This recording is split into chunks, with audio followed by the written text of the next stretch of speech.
Compressor வாங்கணும்னு நினைச்சு குழப்பமா இருக்கீங்களா? கவலைப்படாதீங்க, முன்னு எளிய படிகளை எப்படி வாங்கணும்னு சொல்லுறேன்.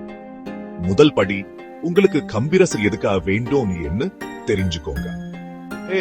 வீட்டுல பயன்படுத்த வேண்டுமா, இல்ல கேரேஜ்லா, இல்ல வேலையிலா, பிசினஸ்கா வேண்டுமா? இத முடிவு பண்ணினா எந்த வகை எந்த அளவு கம்பிரசர் வாங்கணும்னு தெரியும். இரண்டாவது படி, கம்பிரசரின் விவரங்களை பாருங்க.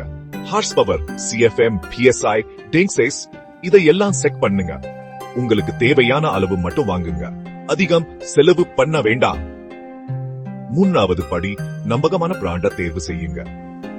சர்வீஸ் நல்லா இருக்குமா என்று பாருங்க. SSR கம்பிரசர்ஸ்ல நல்ல உதவி, ஒரிஜினல் பார்ட்ஸ், 7 சப்பர் கிடைக்கும். சரியான கம்பிரசர், நல்ல பிராண்ட், கவலை இல்லாமல் வாங்கலாம். உதவி வேண்டும்னா உடனே SSRக்கு கால் பண்ணுங்க.